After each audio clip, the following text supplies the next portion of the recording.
Welcome, everybody. It's lovely to see you. And what's lovely about the rollout so far is I'm seeing signs, I'm seeing products, I'm seeing many different ways of the brand rollout, and it's lovely. And I love the powerful questions that you're asking, because actually what it does for me as well, it makes me realize actually that's a good one for everyone to hear.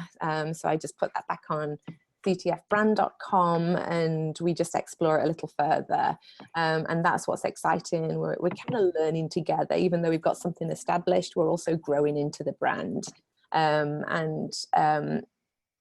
it seems like we'll be growing even more soon with the integration and everything that's happening, and that's what's good, is we're constantly moving with the flow, but at least we've got some boundaries, some intentions and some expectations that we can follow through and adhere to as much as possible. It keeps it clean. It also keeps it in that communication clarity. That's my goal. That's our goal in all of this, is clarity of communication. And we love that, because if we grasp it in the internal workings of Catch the Fire, then guess what? The audience that we're reaching will really grasp it, because there's clarity in communication. And that, you know what, if we can ask the questions to gain clarity, there aren't any wrong questions. It's not a matter of right and wrong. It's actually, do you know what, how can we do this, and let's open for feedback to do it even better. Because I'm constantly thinking for brand, I'm constantly thinking, is what we understand what we're communicating to the audience, and are we meeting the need for the audience to be met, and is the problem being resolved?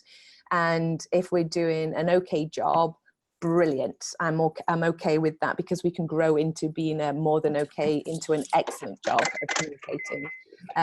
So yeah, we welcome you. I'm excited to introduce you to Mark Hart, who's an absolute whiz with typography, a real passion of hers, and you'll see that as she goes into this session.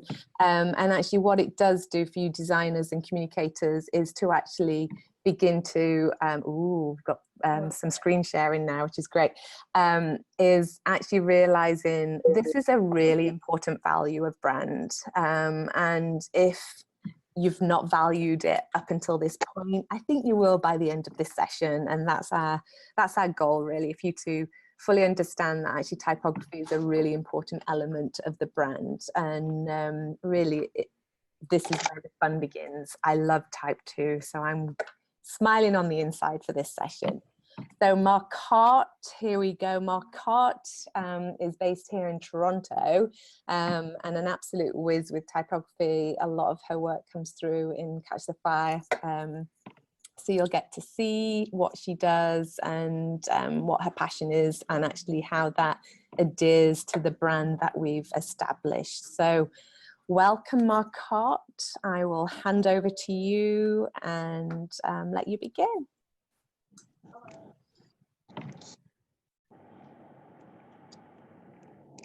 Here you go. Okay, here you go. Hi, everyone. I'm Mark Hart, and I'm the graphic designer here in Toronto. So today I want to talk about typography and why it's important. Typography is the art of arranging type to make written language legible, readable, and appealing when it's displayed. So it's the physical appearance, whether it's the size, the color, the spacing, how it's composed within the page, and certainly the font. And putting it all together is an important thing to learn, because that's how written pieces, that's how you can, amplify your communication in terms of how it looks and how you can communicate written pieces more effectively. So let's see here. You are familiar with typefaces and typography already, whether you know it or not. You see it in signs, signage in the airport or train station, parking signs, the newspaper. So you come across it every day, and you probably use it every day when you're writing reports, writing emails, writing a notice sign because the washroom is broken. So it's a very, very functional part of communication, but it can also be really creative. So before we begin, typography is for the reader. I just want to write, I say that because I think it's different when you're formatting it for the reader to understand. And knowing the tools will definitely help reinforce the information that you're trying to get across and reinforce the meaning of the text that you're trying to communicate. So your readers are most likely reading it to learn something new, to get some information, or to possibly be persuaded, which is what we usually do creatively through advertising, marketing, things like that. So when you start a document, ask yourself, what am I communicating? What do I want the readers to get out of this document?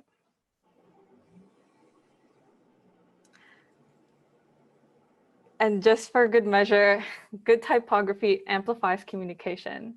So functionally, it makes the content easy to understand and it gives the reader the desire to keep reading. It fits the book. A well-designed book will be easy to read, whether it's digital or physical. It'll be easy to follow. If the text is too small, you wouldn't want to read it, or it'll be too hard to read. And yeah, you usually don't want to read it. So sizing, spacing matters so much. And creatively using typography makes the content come alive. It becomes an extension of the content. It really pushes the idea of your text and really makes it clear for the reader. So yeah, I think it's important for everyone to learn, whether you're doing it for business communications or creative communications. I think all of us could use a little bit of typographic style in our communication. So yeah, I'll go through what we use and how we use it for the brand first, so that we can communicate the brand consistently throughout many of our communication. This is just an example of what we're already doing with the brand. As you can see, some of them are marketing type things, asking for people to volunteer, designing the CD cover, and also like marketing the conference. All of that involves letters and typography. Also, as you can see here, the annual report requires a lot of thought in terms of laying it out so that people can understand it really clearly. Also, formal things like forms and expense reports and signs, welcoming people. So it could be as simple as you want it to be, could be as functional as you want it to be, but it could also be as creative as you want it to be. And we're lucky enough here at Catch the Fire to do all of them. So hooray.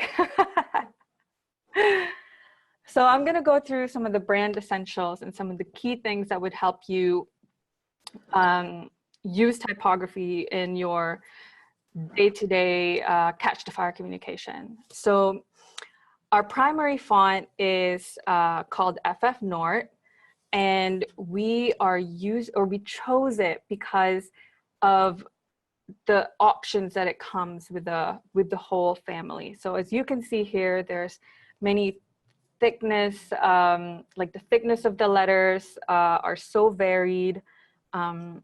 It's curvy enough that it comes across as a friendly, non-intimidating thing, which is what we want to communicate because we're a church. But also it's clear enough, easy to read, so it's very useful for just day-to-day business communication. It's also got a bit of character, so it is not a boring font. And you can tell by the way the shapes are really round, and there's little characteristics that are hidden within the letters that I pointed out here. The tail of the A is a bit curved, same with the tail of the L.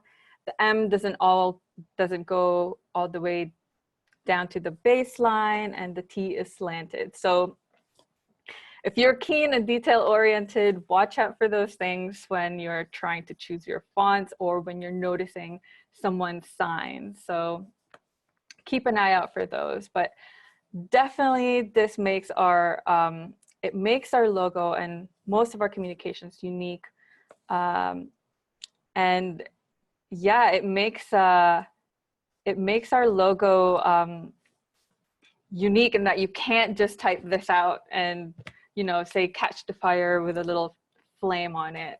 The logo actually was custom designed. We curved out more of the corners and spaced it out evenly so that you can't just copy it and type it out. So that's what the overall font looks like.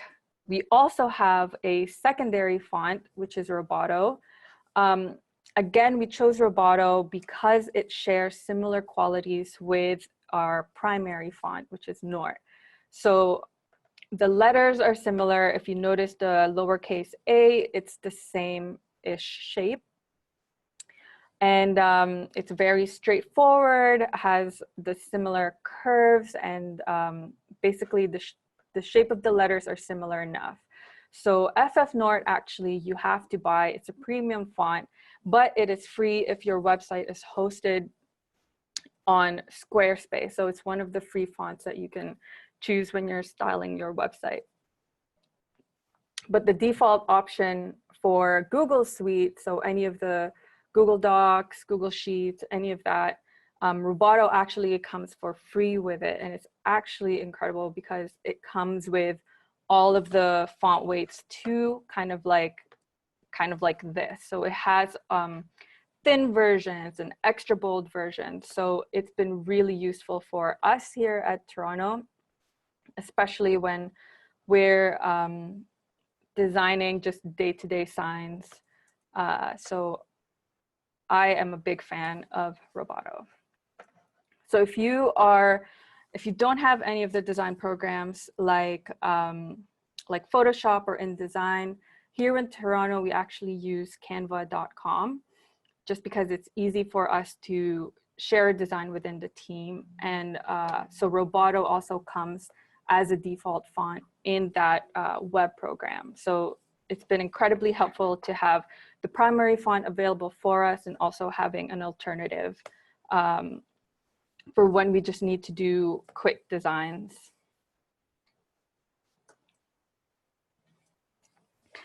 We also encourage you, and you are very much allowed to use a complementary font whenever you're composing something, especially if it's marketing related. But we do advise to use them sparingly. Our rule of thumb is to avoid using too many fonts. If you look on the left side, there's probably 3 or 4 fonts, maybe even more in there. Christmas service is one font, Sunday is another one, the time is a different font, and the rest of the information is a different font. So we just discourage you to use more than 3 fonts. Generally, using 2 to 3 fonts is enough because you want to not distract the readers from what they're looking at. Again, with typography, a lot of it is you passing on information in a written form. So you want people to understand and to not get distracted. So choosing 2 fonts is enough. And actually what we would recommend is to choose one kind of like a decorative font and then using Nort or Roboto to use for the rest of the information. So on the right side, Christmas service is this fancy handwritten letter, which is really nice for something like Christmas. Makes it feel homey and personal. But the rest of the information below is actually typeset in Roboto. So again, the information that you need is clear. You can easily read that it's on Sunday, the 25th of December. The time is easily readable. So again, when you're choosing another font, just make sure that it's communicating the right thing, but also to not have too many fonts, just to keep things clear and easy for people to understand. Now I'm just going to go through some of the formatting that we use here and that we would like you to use as well for when you're communicating, especially on like the day-to-day business style things. So letter spacing is the space in between the letters. And usually the tighter it is, the easier it is for people to read. I don't know if you've taken this test on Facebook, but they would misspell words here and there, but your brain will still read it as if the word is spelled correctly. So with the same idea, your brain works better when the letters are closer together, because it's like a what do you call it? A muscle memory in your brain. So if you look at the top, the kerning and the spacing in between the letters a little too loose.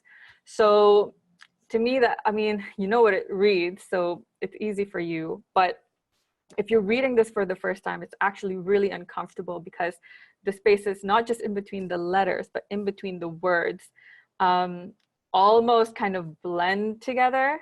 So when you're typesetting, especially for headlines or something that's bigger and bolder, we would encourage you to just use like a tighter space in between the letters.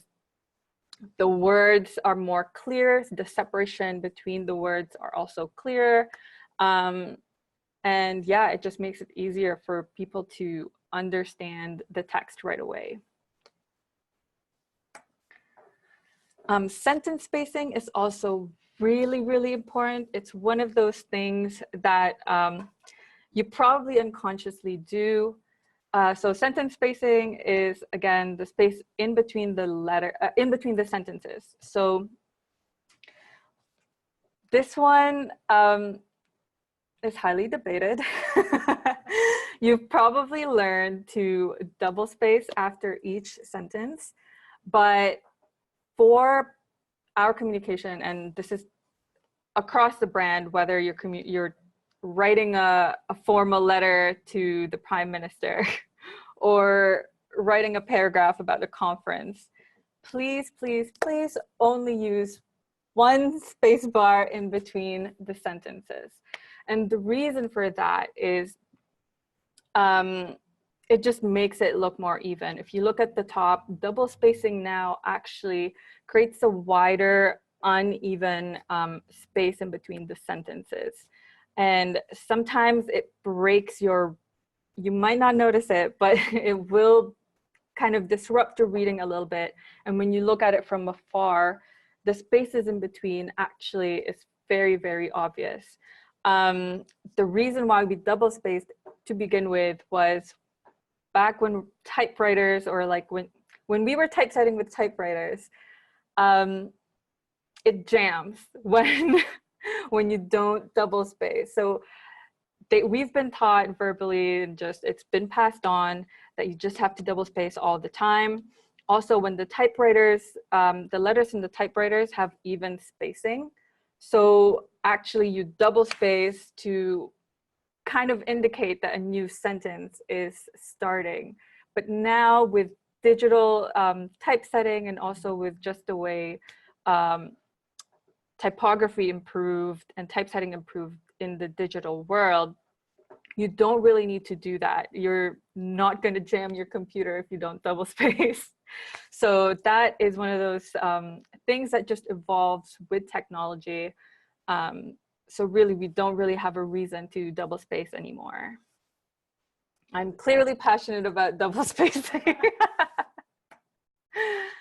So the lettercase is important because I think this one we're a little bit more flexible about, but sentence and title case is definitely encouraged, especially for headings. All caps should be reserved for one word or shorter text. And again, this is a lot to do with style, but also for readability. So the one at the top is set in all caps. It's in Nord bold, and it's really tight. It's okay, but for what we want the brand to stand for, which is approachable, friendly, welcoming, we've decided that sentence case is the preferred way to do headlines. All caps should be used sparingly anyway, just because, especially in the digital world, it can communicate that you're screaming all the time. I don't know if you guys do that when you're excited, when you're texting. All caps really is very enthusiastic, if I should say. And so for what we want to communicate, especially visually, we just want to be just that friendly, welcoming church. And sentence case usually serves that really well, especially for longer headlines. This is an extra, but this we usually see or we overuse emphasis, because when we type something out or we want to communicate something, we want to communicate it as if we're speaking to that person verbally. But when you're reading something, you're reading it mostly for information, and you want to read it in a couple of seconds and get that information right away. So we're advising you to not use a lot, like so many emphasis all at once. One or two is enough, and using italics or bold is enough to emphasize important text. We definitely discourage using quotes and all caps, especially when you use it all, like when it's used all at once. So again, at the top, there's too much going on, and it actually makes it hard for readers to read. If you're just reading this, you don't have to use all types of emphasis all at once. Like, is that really how you want it to read? I think it's enough to bold the proper information, or the information that you want them to grab a hold of and take away. I'm just going to go through some of typographic hierarchy that we use for our brand. Now, hierarchy is a fancy way of really organizing the information on a page. Usually there's headings 1, 2, and a body copy. So when you're using a word processor like Google Docs or Word, usually they have like a preset heading 1, 2, 3. And again, it's just used to organize your information visually and clearly. So for heading 1, we usually prefer Nord bold, not in all caps, just in the sentence case or title case. For heading 2, you can either use bold again, but all caps, or you can use it not in all caps. And then for body, we prefer to use Nord regular, or if you're using Google Docs, Roboto regular. This is how it looks like practically. So presence would be your heading 1, our core values is your subheading, heading 2, and body is like the main paragraph. So this is what it looks like, size 32 font in Nord regular. The subheading or heading 2 is 32 points, same as the body. And also heading 1 is the biggest one. This is our headline pretty much. And yeah, size wise, again, makes it even clearer that's the heading. So this is our preferred way of organizing information in a hierarchical way. Just a few takeaways for you guys. It might be really, really obvious, but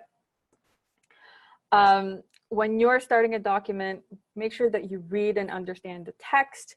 If you are the writer of that document, think about how the readers will read it, or what information the readers would want to get out of it. And the reason I say understand the text is because that's how you can start to break down the tone and the logical structure of what you're trying to communicate. So let me just go back to some of, to this example of the Christmas service. Now I understand that this is a marketing material to invite people to the church. So there's the title, Christmas service, and then there's the subsequent information. Sunday 11 a.m. and Catch the Fire London could all be the same size. I don't have to typeset it this way. But because I understand how important dates are for people to mark it down their calendar in advance, I'm deciding to typeset this in bold and also make it all caps so that it stands out more than the rest of the information. So that's what I mean about just reading and trying to understand the text and logically kind of mapping out in your mind what is important information and what's not important. So just to continue with the top tips, the second one is analyzing and mapping it out. So with this one, this is where you figure out where in the text, like what would be the heading, the subheading, what's proper for lists and block quotes. Those are just some examples, especially if you're doing something like a report. Each one of those things requires some kind of type format. Again, maybe the heading is bold. This is the time where you're trying to decide which parts of your text need to stand out and which parts need to be toned down. Again, this is like akin to like you figuring out which needs to be loud and which parts of your document needs to be a little bit more quiet. And yeah, it might not feel creative, but to me, this is one of the best parts. This is where actually you get to kind of flex and be in charge of what you actually want to communicate. To me, this is the part where you get to push certain things and actually like take away some messaging. So I think this is really, really important. The next one is to choose the appropriate typeface that honors the text. So every letter form have a distinct character. So some are a bit more swooshy and just flexible, and some are a little rigid. And you probably are familiar with Times New Roman, formal, boring. So some of those things have been used to describe letters and fonts. And so once you understand what your text is trying to say, it's important then to choose the appropriate typeface or font that would reflect the text or the document you're trying to communicate. And when in doubt, obviously choose Nort or Roboto. I think those are tried and true fonts. You can use one font for the document and it will be clear, crisp, and easy to understand. And my whole presentation was done just with Nort. So if that tells you anything, and it's not so fancy, I have a white background, a bold text, and some paragraphs. So with that, you can really play around, especially once you add some of the other design elements in our brand, like colors. It really, really helps drive the information through. So yeah, I hope I made it easy for you guys. That's it for me. If you guys have any questions, please let me know and I'd be happy to answer them.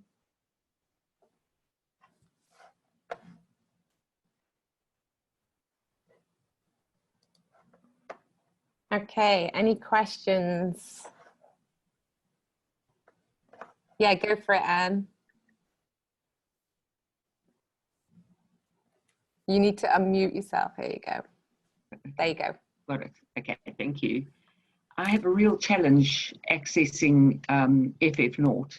I know that you can buy the suite, but the challenge is then that we would, you know, how many people would need it?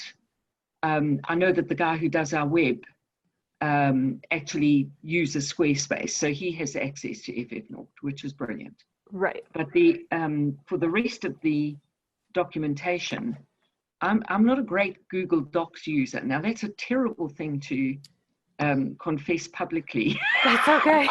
To all of you. Because I've really come out of the school of Microsoft. So, you know, I use Microsoft so quickly, so easily. Yeah, for sure. And, it's not, I'm not finding it. I would love to be able to access Roboto through Microsoft. Can I? Or is it only a Google font? You can download it and install it in your computer, which should allow you to use it in Microsoft Word or any of the Microsoft suite. Yeah. Let me see. We should have a link for Roboto on the website, on the brand website. On the branding website? Yes. Oh, I think I've tried it once and I got myself into such a knot. Okay, maybe I can walk you through it right now. Do we have time? Okay. So let me share my screen. I don't know whether to take notes or to actually do it. Let me share my screen and I will walk you through. Okay. It. Brilliant. So Brilliant. just so you know that this recording will go on ctfbrand.com next week, and so you can re-look at the video. Right. So can you see my, right. So I'm on the typography page of ctfbrand.com. If you scroll down, there should be this big download section. Roboto is available through Google Fonts, which actually is an amazing website for you to download all sorts of other fonts. So here we are on this Roboto page. Okay, the way I did it is I select the font. So right here at the corner, it says select font. Something popped up here that says K1 family selected. And then here at the little corner here with the arrow down is a download button. So if you hover, it says download this selection, click that, and it should start like a little zip file at the corner. Okay. Yeah, so when you open that up, I'm not sure how it looks like on Microsoft Word, or Microsoft or Windows, I suppose. But I opened up the folder and all of these fonts came up for me. So for me anyway, for a Mac, I just have to double click it and click install. So whatever you do to install a font on a Windows,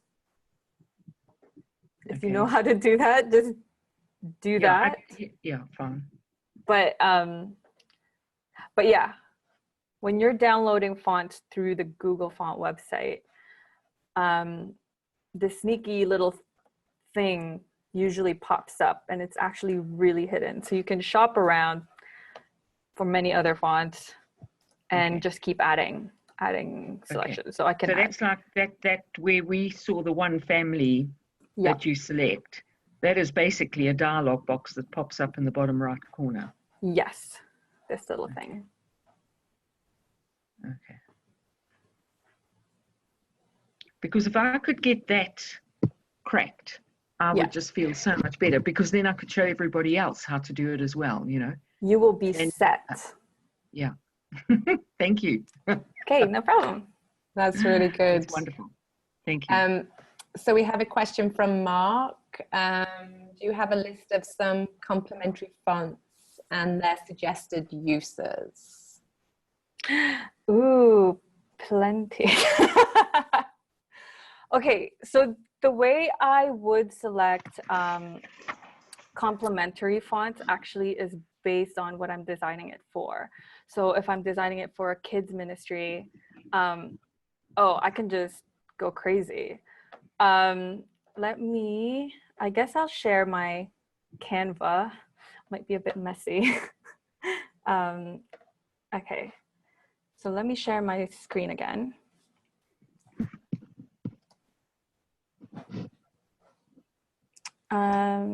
Here you go. Okay, it's showing. So this is a collection of some of the things that we've designed on Canva here in the Toronto church. And as you can see, it's a mix of everything. One project that we did here actually was a backpack drive. So it's an outreach project. We collected funds and we're stuffing backpacks for kids in need in our community. Now, as you can tell, none of this looks like Roboto or Nort. This is completely different. But because it's a temporary event, it's an outreach, it has a deadline, and it's more of like a creative expression of the event, we chose something that's a little bit more kid-like. But here's the key, it's still readable. So I chose this font called Atma Bold. So whenever you're choosing a font, just try whatever it is, try to make sure that it's still readable. So I'm just going to open this up and go through some of these font selections. Something like Gilroy, and I believe it's free as well, would work for this because it's so round, it's still friendly, it's still readable. Something like this, probably not. So when you're choosing a typeface, I have my favorites. If you really want a list, I guess I can list them out. But this is just to illustrate how crazy you can get in terms of choosing a complementary font. For my real favorites, I really like Montserrat, which is actually this Sunday font. So it actually is a little close to our old brand Proxima, but I find that this is a friendly font, and because it has so many versions too. It has like let's see. It has like an extra light, a semi-bold, and because the O's are so round and the C's are so round, like to me, it's just aesthetically pleasing. So I would say Montserrat is one of my favorites. I think it's actually available also on Google Fonts. So let me see. Here you go. So this is a great font to use if you want an alternative, especially if you want to use it for more of like the church things, like the kids ministry or the youth, you know, if you want a little bit more style, a little bit more evenness, like fat letters, this would be it. Another favorite of mine, oh my gosh, I feel like I'm revealing myself here. And this one I think is just a classic. It's called Minion Pro. It looks like Times New Roman. For the record, I really do like Times New Roman as well when it's used really well. I think if you're having a formal event, like say a Valentine's dinner or like a more formal Christmas party banquet,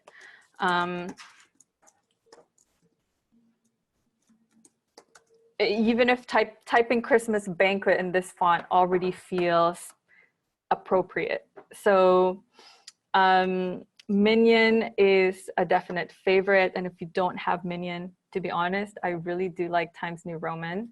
So I'm an oldie. So yeah, this is another good alternative if you want more of a formal kind of alternative if you're using it for formal-ish events. Honestly, the key is pick something that is still readable. Like choose function over what it looks like, or I guess to help you pick what it looks like, because with these, honestly, there's so many fonts that you can shop for. It's easy to get lost in it, but my main thing is readability. So I always choose readability over excessive design, if that makes sense. Okay, Mark would like to add, do you have a favorite, in his words, swooshy font? Oh, hey. Perfect word. Okay, yeah, I do. Okay, let me see if I can find it here, because we do have an example that we've already used at church.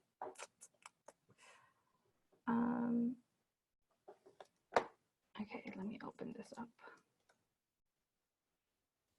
And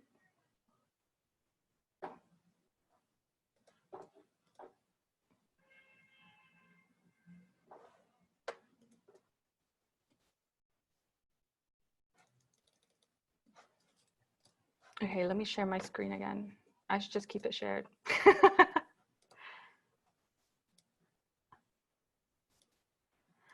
Okay, so this font, the point, it's called Quentin. Quentin is a very, I would say this is more of like an expressive font, like it looks more handwritten and personal. So we use this font really sparingly. Again, here you can see we've just used it to emphasize the word point. Another way we've used this one, and I don't have an example of it, but we've used it to mimic writing our names. So we've done cards before where we're like, oh, thank you so much for donating to Catch the Fire. And then we've signed it as with love, Marcotte, Joe, and John. So this one has been, like, to me, it's a great font because it's super personal. It feels casual as well. It's not too formal. Now this is gonna look different if I change it to a swooshy font that's super formal, like, let's see, like this. That feels really weird, actually. But I mean, if you're having like a wedding, this is appropriate. But for what we usually use at church and for what we stand for, something like Quentin works really well. Another one that's bolder that we use here is something called Playlist. Again, this mimics more of like a calligraphic, a brush stroke, but again, it's friendly enough. It has the right swooshes in it without being too frou-frou. And again, it's still easy enough to read. It's a great complement to some of our bolder fonts, like this one is Montserrat, actually, which was my previous favorite. So matching matching a swooshy font like Playlist or Quentin actually works really well with a bolder, kind of more structured font. The structured font really grounds it, and it allows this to stand out and be a bit more expressive. This is great. Thanks, Marcotte. It's quite interesting though, realizing that actually less is more. If in doubt, limit yourself to one font, and then add that little emphasis with a secondary font. And just really appreciating that actually you are evoking an emotion, a connection, but at the same time, legibility. Like Marcotte said, we still need to read it. We still need to have the information behind it. And that's the fun thing about actually with typography is, if in doubt, get to know the fonts by limiting. Keep it to 0 plus 1 extra. And really see then the typography as an image as well as legibility. And really, if you limit your color palette, you limit your typography, you can actually explore a gazillion ways with that, because it's like a healthy boundary. It helps you with your design because it helps you with the concept coming through, rather than getting bombarded by too many options, too many choices, and being a bit overwhelmed. So that is something as well as just recognizing that actually that's the fun thing. That's the fun thing about getting to know typography. And one of the messages there from Mark, I think it's a great idea, is to actually even get Marcotte to actually list out some of her favorites. And I'll put that up on the article section on ctfbrand.com when I post this, because actually I think that'll help as well. Some of the firm favorites, some of the classics, some of those areas that actually will just help you in bringing a duo. If in doubt, just do the duo. Any other questions? Anything that's immediate, even if it's not even typography related, just any branding. Can I just ask where you're all at with your branding? How are we doing? If there's anything you actually do want to email me with, please feel free to. This is where, you know, this is the, okay, is the signage up there? How are we doing with the basics? You know, even if it's the basic signage that you use for the internal, the basic signage that you use for the external. How's my website doing? Even if it's just a landing page, have I put up Catch the Fire Church logo? Am I using the colors? Am I using the typefaces?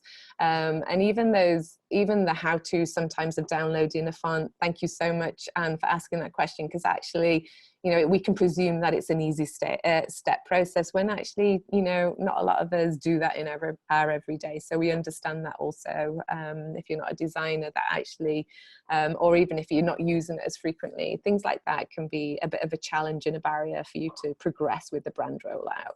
So feel free to ask. This is a great opportunity to ask me and ask Marcotte as well. Just a quick question, Joe. It's not strictly typography, but I saw it so clearly in Marcotte's presentation. I'd love her to say a little bit about it. Talk to us a little bit about white space on the page. I get the whole pull the type together in the headlines, but talk to us about some of those big spaces that you had and how they help. I was debating whether I should include that. But cool. I'm going to open up my presentation again and tell you some tips that I do that would hopefully help you. So let me share my screen.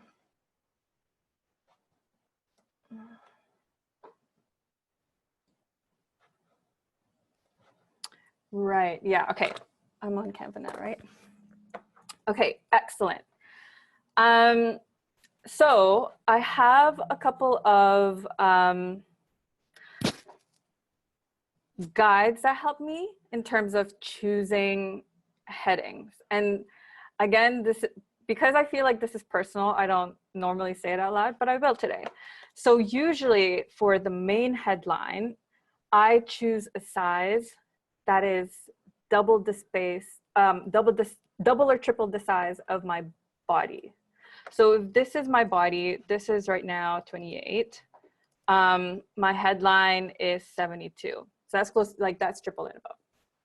So to me, that really helps separate the two. And I think it makes this headline specifically stand out. Now with white space, my main rule is to have a very healthy margin all around.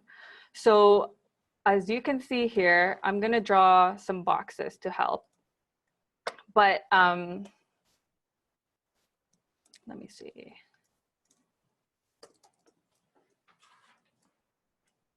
Or here you go, shapes. Okay, so as you can see here, what I try to do is to have an even margin throughout.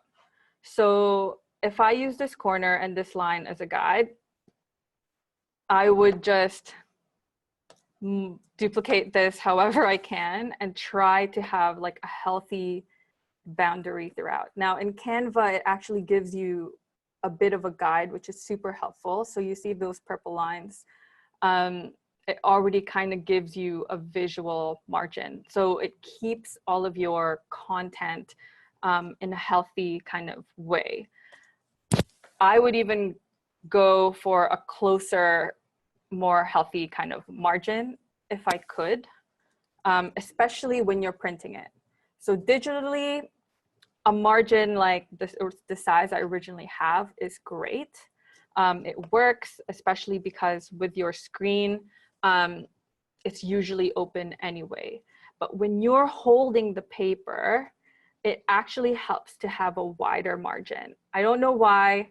I think it's because your thumb is in the way, like there's physical aspects that actually get in the way of you seeing your content or like the typographic content.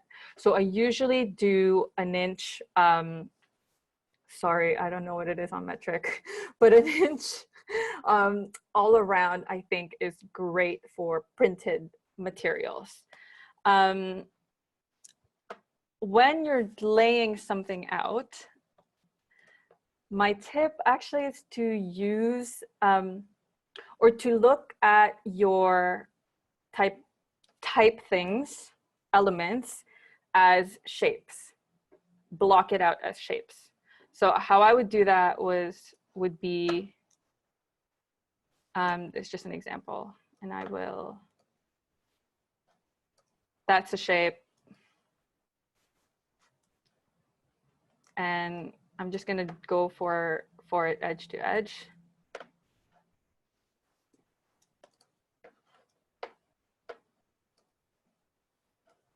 So now I technically have 2 shapes in this document, 3 including the line.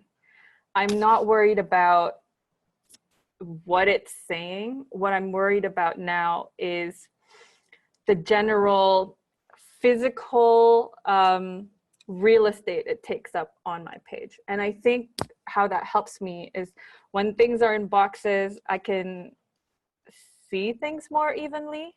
So if I just, let me make this.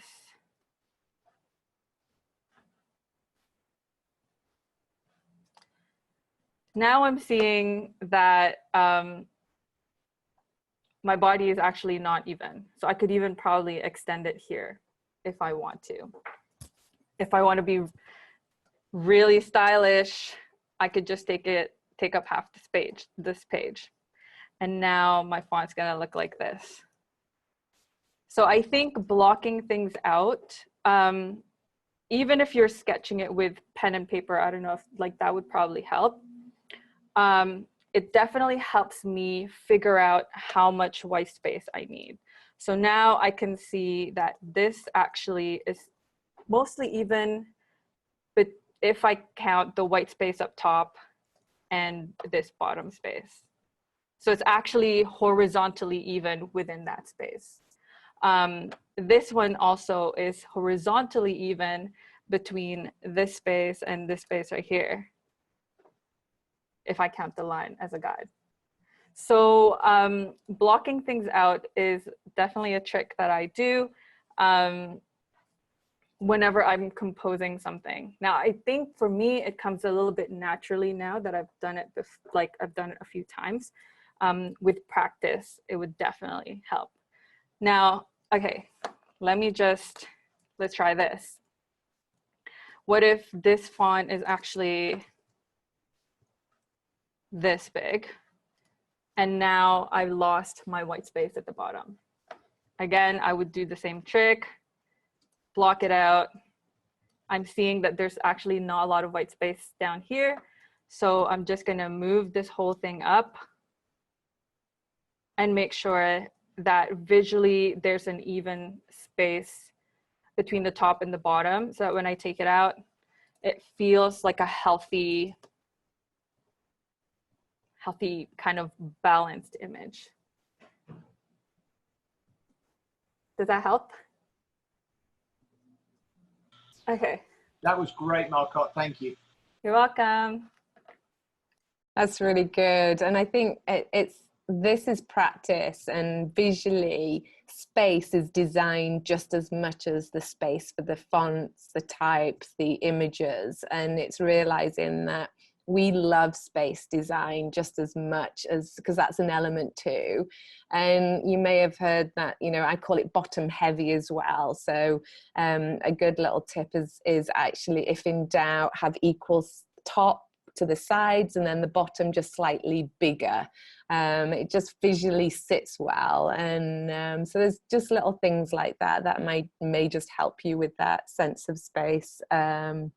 Another thing with type, this is something that I've learned throughout the years. If you're writing out type, another thing for proportion wise, not all the time, but generally, your eye reads 10 words really well quickly in a paragraph. So when designing anything that has paragraphs, think of it as roughly, I mean, obviously if they're small words, you can go bigger than that. If it's a quick presentation, you can go longer than that. But roughly 10 words in a line really visually is appealing for you to skim read and get my attention. There's nothing worse than reading editorial or any sort of leaflet, printed or digital, where your head has to move to actually read the item. That you can lose me. I will probably get bored by line 2 because I've lost my place. So that's another little trick as well, is roughly 10 lines, 10 words per line. Are there any other questions? This is great. I'm loving these questions, and I'm loving the solutions. Marcotte, this is so inspiring. Any other little tips and tricks that you're wanting or curious about, or it's prompted something?